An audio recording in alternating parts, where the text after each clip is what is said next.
Trustee Broadbent is excused tonight. The rest are all present. Entertain a motion for the approval of the minutes from September 2nd and September 16th, 2025. Moved by Trustee Violi, second. Second by Trustee Simpson. All those in favor? Aye. Opposed? Motion carried. Kevin? Hello, everybody. Today I got the projections down into your mailboxes, so they should be all ready to go. The reports were run and added to Drive, so they should be accessible for you. Shows where we're at, number one. Recording in progress. Oops.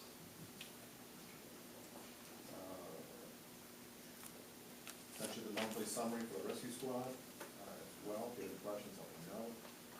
Number four, we sent a debt payment to Greene County for the refunded community center. It was $8,016. It was just the interest only. We're going to have a debt until March 2036. Another debt payment was made for the ambulance in the amount of $39,100, and that one will be done in September 2030. Number six, the comptroller's office issued the now retirement and necessarily the estimated invoice. It's not the final invoice yet, but chances are it should be pretty close to it. For the ERS, it's $532,615, which is a 14% increase over last year's actual. Police and fire is estimated to be $886,028, which is a 19% increase over last year's bill. Can I ask you a question? Yeah. Yeah, go ahead. So correct me if I'm wrong, but the market is doing very well, right? So why are these interests, why is it so much more? Any idea? I have not talked to them regarding this one, but when my experience in the county, I went through the same thing back, it was shortly after this 2008 issue, and a few years into it, I said, why are our bills going up so much still? And when I did talk to them then, they said it was on like a 5-year smoothie. So Okay. with the market drop, they don't hit you that all in 1 year. I was told that they smoothed it out. So we're still in the smoothing. Okay. If that's true, that's what I was told. So yeah, All right, thank you. it's going up. But yeah, it is both, it should be based on the market. So the market's better. But that was what I was told for the county. Thanks. AUD is done and submitted, certified. So I'm finishing up the notes to email to them, that I will be working on financial statements here this next probably, I'd say for another week or so. Should start working on those. Once I get done, I'll have EFPR group review it and finalize it with me. I don't believe we're going to need a single audit this year, so it's the cheaper version for them to review it, finalize it. Number 8, to let you know, talking with the mayor, I haven't had any activity in the flexible spending plan that we've offered since 2023. So rather than keeping that going, we're going to close out the bank account that I have been just carrying a zero balance every single month over and close that out. Number 9, we haven't had any activity since we opened the account in March of 2023. So unless there's some objections to the police fines bank account, which I don't think there should be, we haven't had any fines since we opened the bank account. And I'm not sure exactly why we have to have a dedicated bank account for it anyways. So I don't see any purpose of keeping it open.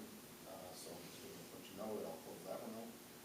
Again, zero balance, so there's no impact. Number 10, discussing the mid-year transfer to the Veterans Park project. As of today, we're about $325,000 in the hole. You and I have talked about this in the past. We did budget $50,000 this year to transfer, but at this rate, even if it doesn't go any higher, we're talking 7 to 8 years of paying ourselves back. I feel like we're misleading ourselves with what's in the fund balance. If we carry this negative balance, knowing that that's an obligation that we need to get to the project to make it whole. So I'm thinking we should do at least something mid-year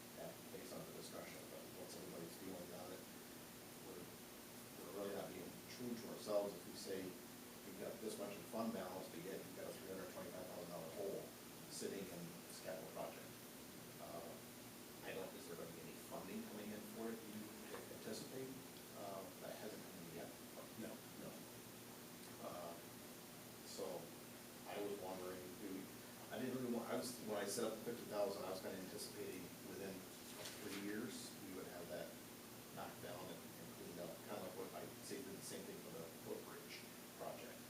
But at that large an amount, it's gonna take years, so I think we're, Why don't we do 50,000 at the budget and then the 50,000 mid-year, so we're actually doing 100,000? Or are you recommending we just transfer it over now? I'm thinking if, leave the budget alone, the 50,000, and let that go for the next couple of years, it's already in the budget. Yep. But to cut that in half, say if we do 150 or 175 this year, to kind of advance it. Yep. On a path where we would have it paid off in 2 to 3 years tops. Okay. I think that makes sense to, so we're not touching the budget with that 50,000 and having to increase the budget for next year, but just do a mid-year, $175,000 to kind of knock it down quite a bit so that it'd be paid off in 3 years instead of 7 or 8. That makes sense, especially with the fund balance that we have, so. It's best to recognize it now while it's there, Mhm. to know that we gotta pay for it anyways. So, okay, so I'll bring that to the next month's treasury report. And number 11, budget modifications. The police chief is requesting to utilize the additional $250 that he received from the Walmart grant. That was not initially budgeted for in the 25-26 budget. So he's essentially looking to increase the gifts and donations revenue account, which is where it's been recognized, by the $250, and increase his police equipment account, that 100-3120-200 account, for the purchase of additional equipment in and out of that $250. Entertain a motion? Moved by trustee McGowan, second. Second. Second by trustee Simpson. All those in favor? Aye. Opposed? Motion carried. Okay, and number 12 is the resolution for returning the tax roll to St. Lawrence County that I just had you sign. We need to bring it forward first and discuss it, or no? I'll entertain a motion to return the tax roll to St. Lawrence County in the amount of $567,614.12, an additional amount of $40,439.22 in interest fees due to the village. So moved. Moved by trustee Violi, second by trustee Simpson. Go ahead, Kevin. This is right in the line, Yeah. pretty much with what it is every year. Goes up a little bit each year, I would say. The number of parcels listed is 330 parcels. That is the number of parcels where people haven't made a single payment on their taxes. It does not include anybody that made their first installment but never made their second. Why they do it this way, I don't know. But it is listed as people that have not paid at all. So I provided you guys the report, so you got a listing of it. But yeah, it's really close. I think it was within 10 plus or minus of what it was last year. So we will get this turned over to the county, and I believe it's around February. I think we get the check to settle that up. But going forward, we are done collecting taxes. The county collects taxes for this month and November, and then they have that blackout period of December where they don't accept any payments because they need time to roll it forward if they don't get paid onto the January bill. So they are still collecting in Canton. Questions for Kevin? It's a roll call vote. Trustee Violi? Aye. Trustee McGowan? Aye. Trustee Simpson? Aye. And I'm an aye. That's all I have. Thanks, Kevin. Thanks. On to committee reports. Code. Thanks. So last week I met with Mike, his first code meeting on his own. Had a lot of good information for me to share with you guys tonight. So the DPW and fire are starting to work together, which is great. So we're not sure how this is gonna work out. So Steve's guys go out when there's an issue. We're making Mike's guys aware of it, and we're hopefully maybe cutting down on the time to somebody out to clean it up. So we're looking at an idea of if the garbage guys tag something, if that counts as a notice instead of fire actually mailing something out. So we're gonna do a little more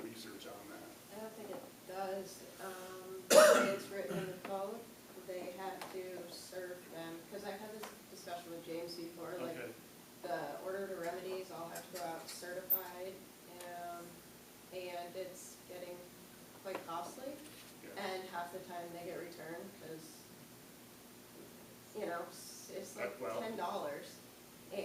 So I think we just have to look at the language in the code. Yeah, try to streamline, because what's a normal cleanup? 2 weeks? By the time you guys go out, everybody goes out. Yeah, it could take a week and a half, 2 weeks, So, depending. So, are you guys still following the refuse routes? Right, the way that DPW is doing it now kind of gives us a direct route to problem areas that they ran into the day before, which is, we would just follow them from the day before and search for ourselves. Now, the way that we're trying to do it is, they'll point us directly to where the stuff is, so we can go straight to it, instead of driving every street. I mean, we are still gonna traverse the streets, but, you know, this gives us direct route to the biggest problems that we're gonna see, kind of make it a little more efficient. What's going on is the refuse department is just reporting obvious code violations. Right. A lot of furniture at the street, grass is 3 feet tall. They're just jotting it down in their daily report, and then Nikki is compiling it and sending it to the code office, just to speed up the process, to get it off the streets. I think it's a great idea, so. We still go out and do everything we normally would do, which is document it on our side. They just are giving us the address to go. Yeah, and just a brief description of what's going on. And, So far, they're only doing it a few days here, but it's been good. just to get the information to the Yeah, code faster. it's good that you're working together. So obviously, maybe things we work on in the future, like Ken was talking about, but it's something to think about and try to explore maybe. Those guys see a lot because they're on the street every day. Yeah, they're helping every day. So they're an on-top resource for a lot of things, really. Especially if they're tagging the same garbage every day, or every week, or. Yeah. I mean, when that, I don't know if one would constitute a code violation, but some people leave it out there for weeks on end and just continue to pile it up. So at that point, they have the information, get the code real quick, just expedite the cleanup process. Yes, So I agree. the town looks better. I agree. It's a good idea. I agree. It is in the code that they have, code office has to serve, and there's a little procedure. Okay, well, we can, moving forward, we'll see what, maybe another community is doing something similar, then maybe we can piggyback off of them. Yeah, my curiosity is just whether or not we can somehow make the tag an official notice. They have to give them, 2 days notice, but Not the official notice to clean it up, but just saying that instead of, when we do it now, we drive around after they've done the garbage, even if they tag it, and then we get the week from there, and then we drive back around and make sure it's still there with, there's your 2 day, there's your notice right there, so we have to send you a letter, and then the following week, the garbage is still there, now we can just say it's a cleanup. Maybe it's only cutting a few days out of it, but At that point, though, our guys will let us know. I don't know, I just feel there's a way to make it more streamlined, if possible, maybe, I don't know. I actually had a resident reach out to me who wanted to know if there's a way that we can in the village, has to do with marijuana. At certain times of the year around the John Story Trail, I guess, has a very pungent smell. I don't know the first thing about marijuana. He wanted to know if there was some way that the village could put some code in that we could enforce a quality of life issue with marijuana. I know it's legal, and I told this individual, Mike and I talked about it. I don't even know where to begin with this. I just told him I would bring it up for discussion, so the community knows. Is it illegal on school grounds? It's not, it's Not on the school. on the other side of the It's on the other fence, side. or, It's on the other side of the road, So- but you can smell it every Can time you you? go by the certain section. Okay. I thought it was a skunk for the longest time, but apparently it can't be in one spot that long. so, I don't know enough about the stuff, so I don't, I don't even know how we would access the property to, I don't know how you do that. So, I asked this individual who's involved with this kind of line of work, if he's done any research, and he hasn't got back to me yet, so. I mean, we could run it by the village attorney, but I have serious doubts over being able to do do that I if agree. someone's on their own property, but I mean, It's hard enough getting people to pick up their dog droppings and garbage. So I told this individual I would bring it up for discussion, and I suggested maybe his neighborhood come along and voice some concerns too, but I don't even know where to begin with that, so let me reach out to Attorney McCardle and see if we could do something like that. Even if there was any interest, I don't know if there's interest. I don't know if it's a certain time of year, right before harvest, I don't really know if that's when the snow, I really don't know. Good. Well, maybe when I retire. Anyways, so, the last thing, Mike and I talked about, and it has to do with the properties, the fire department has pulled the certificate of occupancy. The individual property owners don't live here. We're in the process of the attorney. The big concern is there's some people still living here illegally. Mike's guys have reached out to the county. Some of these individuals receive social service money, and I believe the county is going to be working not to pay that because they can't legally live there because there's no CFO for them to live there. Anything to add on that? Because really, I'm concerned, right? Because they're not allowing the fire department to go and make sure this place is safe. And this individual has dropped all communications with the fire department. So, I mean, we're running into the case where we've deemed these buildings unsafe, they're still continuing to live there. And we're stuck trying to figure out how to relocate these people. And I guess the idea was to see how they're paying for these places. And if the county's paying for it, if they're okay with them living in a place we deem unsafe. The short answer is they've said no. So it's kind of trying to work with the county, just kind of see if we could somehow get people relocated. I did speak with McCardle, the attorney. Right now, our process is just having to go through the court system to get them out of there. So we're kind of just waiting. Are they still paying rent The county's paying rent for them. That's to the landlord? right.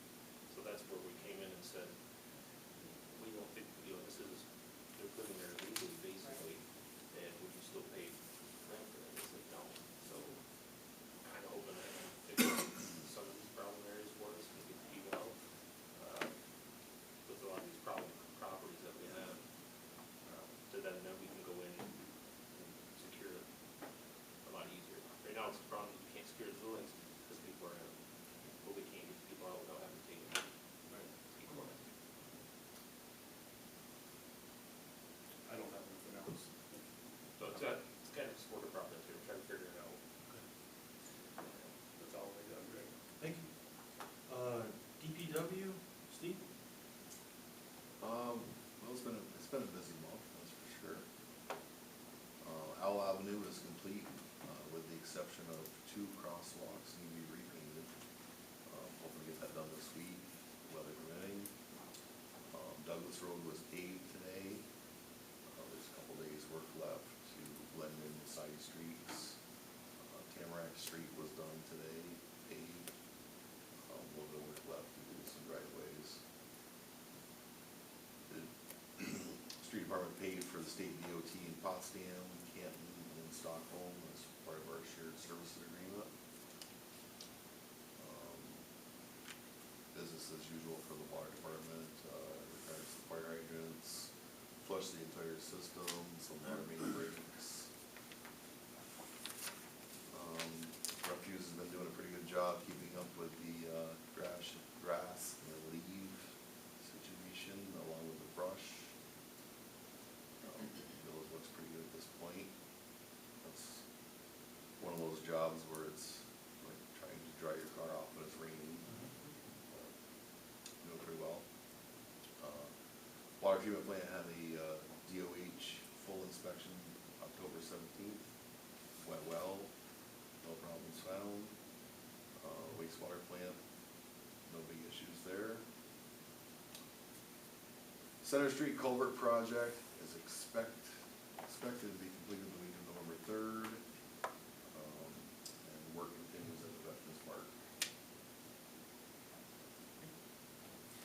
So just to kind of give you an update, you know, obviously we're gonna be talking about wastewater and water treatment plants, so I have a list of all the grants and such that we're kind of in on that, all DPW and so forth. First project was the redundant water line, and we got that grant from, New York State, Empire State Development. That's the one where we have to make a decision. In all honesty, as we look at all the other projects that are gonna have to come up, that's starting to feel a bit like a luxury. But no decision has to be made on that tonight, but sooner rather than later, we have to decide if we're gonna continue down that road. We have a grant for these are all applications. We applied for the Bauer Street, and Clearwell Tanks Improvement Project. The total cost is $11.7 million. Grant request of $5 million from New York State Water Infrastructure, hoping to hear in December of 2025. The Route 420 Water Improvement Project, February 26, applied in the spring of 25, we were denied, reapplied in October. The wastewater treatment facility, $22 million is gonna be the anticipated cost. We applied for $10 million, we found out yesterday we got denied. So, Steve and I were chit-chatting, that one kinda hurt. But we also, another wastewater treatment facility improvement project, New York State Water Infrastructure Improvement Act, requested roughly $5.6 million, and we're hoping to hear in December. So we have a lot of applications, and Nobella is our grant coordinator. You know, and we'll hear from Kevin tonight, you know, just to kind of make sure we all understand. You know, Wright Pierce, they did that study for us, that was basically the capital planning project. That was them telling us, hey, here's all the equipment that you need to replace. And when we talked to Kevin tonight, Kevin's group is the group that basically tells you, all right, here's the equipment and how we're gonna put it in and such. And go down that road. And Mabella is the grant writer for us, and so it's a three-pronged attack. But just wanted to give you an update in that regard. With the big grant we got denied on, was there a reasoning? Was it just, there's only so much money in the pool? And Well, no, Jen, the quick thing, when you read the letter that they sent us, is they couldn't download the engineering report because it was too big. And so they denied us. And so Jen is reaching out for more explanation from the state. So when we reapply for that grant, we can come up with a solution, because the report that we had to file was big. And so that's the early answer I got. I think there's more behind it, so we'll wait till we hear from Jen, but that's what the letter said. I mean, it's not surprising if that's the actual reason. That was the answer. Yeah, so, anywho. Economic and community development, just a quick thing, the Pumpkin Palooza continues to be a great event. Each year seems to get bigger and better, and a big thank you to Shalyn Peets and Jason Hoxie for all the work that they did. Jason Hendricks, thank you. Yeah, Shalyn especially just did an outstanding job, and she's done a great job for us the last 3 years. And she threatened not to do it next year and to pass it off, but Chad and I threatened her and said, no, you have to do it. So hopefully she sticks with it. every year the weather's been awesome, so how do you Jinx it, knock on wood. It's phenomenal. Yep. Emergency services, Chad? Pretty busy month. Other things they're gonna come later in the agenda, but, that with police, we have flock safety, camera systems, we're gonna be discussing that later in the agenda. There's a couple of resolutions to follow later in the agenda, 2 for fire, the agreements are finished up, 1 for MBEU, the agreement's finished up. Chief, do you have anything? That's it. Thank you.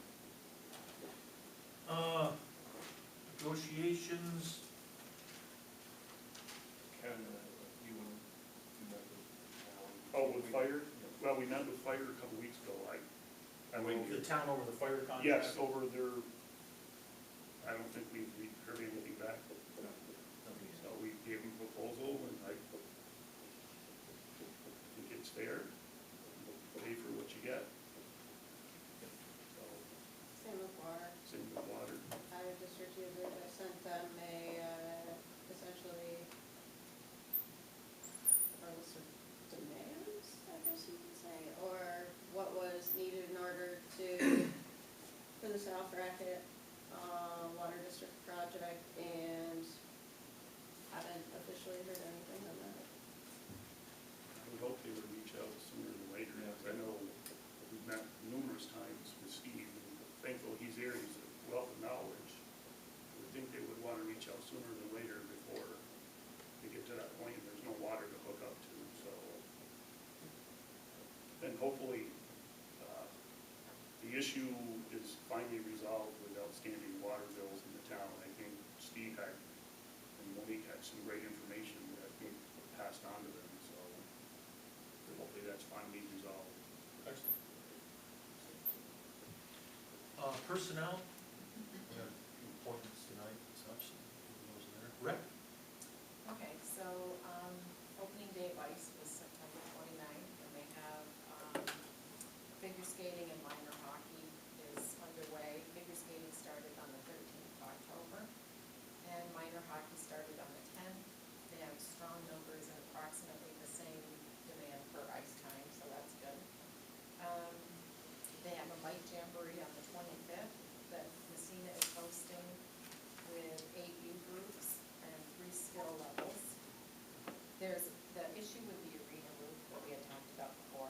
They noticed some condensation, and they had the company come that did the roofing job, and they don't feel it has anything to do with the roofing job. They think it's now so sealed and so efficient that they're getting some moisture. So they're having an HVAC specialist come and talk to them and consult and, you know, make sure the integrity of the roof on the inside is fine. Is that the barrel roof or the flat roof? It's the barrel roof from what I understand, and it's the under roof, not the outside. The paving in the Heart Haven is going to start, and if you've been out there lately, that's really needed. That will begin, and they're going to do, as far as I understand, the whole new parking lot for them. And, the easement at the Springs Park is just for road access in the event that they need to do something to the shoreline or repair or do any sort of maintenance. So that was also discussed. Okay? Yeah. Geez, I forgot, under economic community development, the Shine Theater. Oh, yeah. What a great night that was. And it's nice to see that continuing to push forward, and Yeah, great turnout for that yeah, too. thank you to the Matter Group, and it's happening, and it's moving forward, and who would have thought, but thankfully from everybody's efforts, it's progressing, which is good. Initial public comment, anyone wishing to address the board, please state your name. Mr. Mullen, I'm sure.